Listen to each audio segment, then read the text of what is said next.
Hi friends, good evening to all. Today మనం panipuri recipe చేద్దాం. పట్టుమని 10 నిమిషాల్లో చేసుకోవచ్చండి. బయటకు వెళ్ళాల్సిన అవసరం అస్సలు లేదు. ఇవి ఫ్రెష్ పీనట్స్ మార్నింగ్ తీసుకొచ్చాను, హాఫ్ కేజీ. నేను ఈ హాఫ్ కేజీ ఇవి అయినాయండి. వీటికి ఒక 3 పొటాటోస్ కొంచెం మీడియం సైజ్వి పీల్ చేసి వాష్ చేసి పెట్టుకోండి. ఇప్పుడు ఈ పొటాటోస్ని బఠానీలను ఉడికించుకుందాం. కుక్కర్లో వేసి ఒక 2 విజిల్స్ పెట్టుకోవాలండి. కొద్దిగా సాల్ట్ యాడ్ చేసి. పానీపూరిలో కర్రీ కోసం మనం ఇంగ్రీడియంట్స్ చూద్దాం. కొద్దిగా సాల్ట్, 1 స్పూన్ వరకు పడుతుందండి. కొద్దిగా గరం మసాలా, కారము, ఒక నిమ్మకాయ లేకపోతే కొద్దిగా చింతపండు రసం తీసుకోండి. చింతపండు గుజ్జు అయినా పర్వాలేదు. ఒక ఉల్లిపాయ తాలింపు కోసం, ఒక టమాటో, కొద్దిగా కొత్తిమీర, ఇవి సరిపోతాయండి. కొద్దిగా పసుపు, కొద్దిగా అల్లం వెల్లుల్లి పేస్ట్. చారు కోసం చింతపండు నానబెట్టుకోవాలండి. ఇలా పచ్చిమిర్చి, కొత్తిమీర వాష్ చేసుకొని కొద్దిగా సాల్ట్ యాడ్ చేసి ఇలా గ్రైండర్లో మిక్సీ పట్టుకోవాలి. ఇది చారులో కలుపుకోవడం కోసం అండి. చాపుడ్ ఆనియన్స్, క్యారెట్ తురుము మనం పూరీల్లో వేసుకోవడం కోసం. ముందు చారుని రెడీ చేసుకుందాం. అందుకోసం చింతపండు రసాన్ని ఇలా పిసుక్కుందాం. చింతపండు ఇలా పిసుక్కొని ఇలా స్టెయినర్లో వేసుకోండి.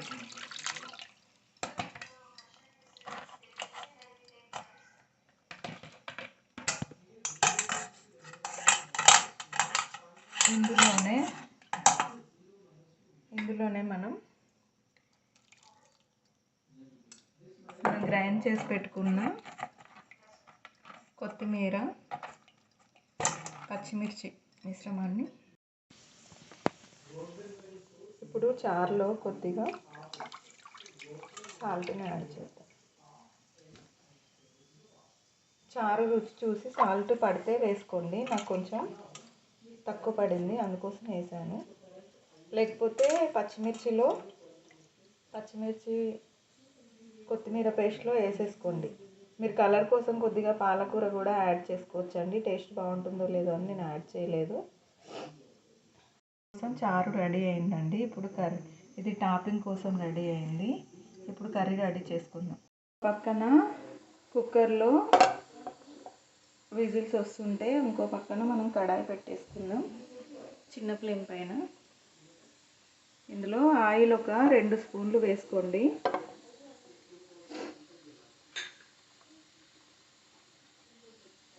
ఆయిల్ కొద్దిగా వేడయ్యాక ఉల్లిపాయ వేసుకుందాం.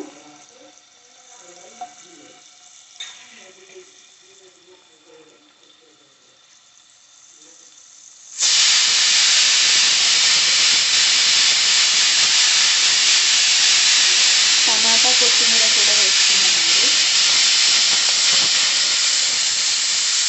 ఇందులోనే కొద్దిగా అల్లం వెల్లుల్లి పేస్ట్, కొద్దిగా పసుపు వేసుకుంటాం.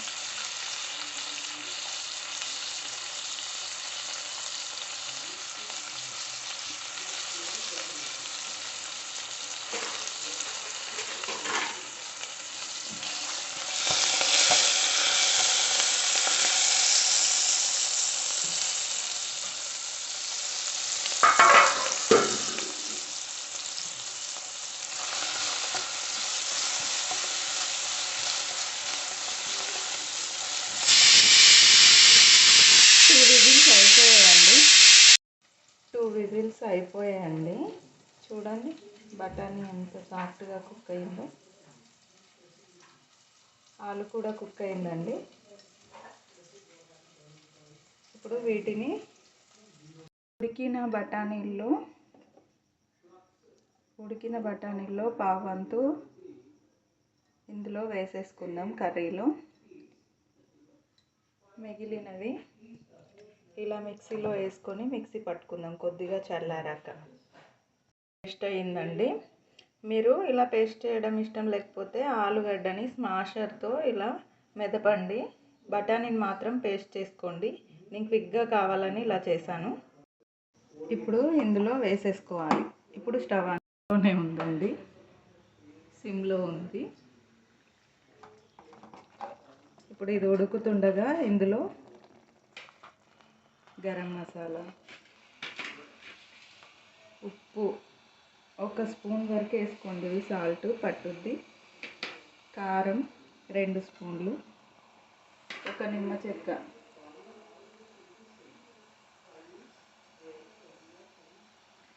ఒక ఆలుగడ్డ మిస్ అయిందండి, ఇందులోనే వేసాను. 1 నిమ్మకాయ మొత్తాన్ని ఇలా పిండేసుకోవాలి.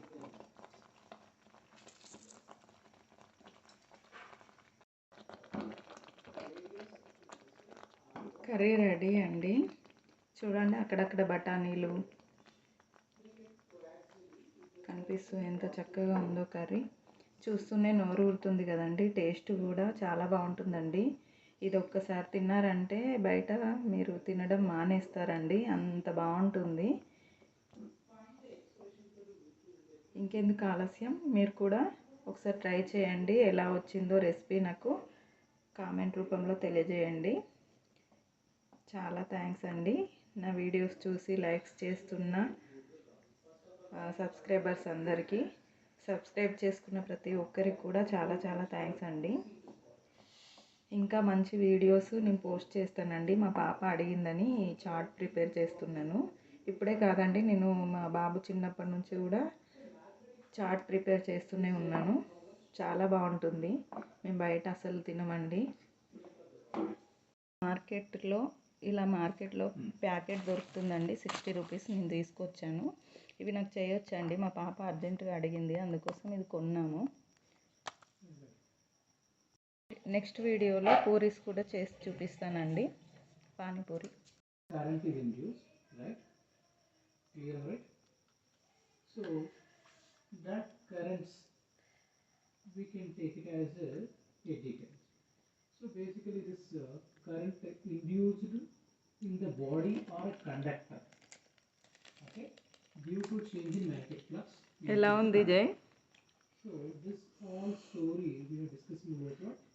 Conductors. Okay. For example, Good. magnetic field. Bonnie. If you move metal plate in a magnetic field, then what happens? Is it clear? మీరు కూడా ఒకసారి ఇలా ట్రై చేయండి, ఎలా వచ్చిందో చెప్పండి. Watching this video. Induced EMF.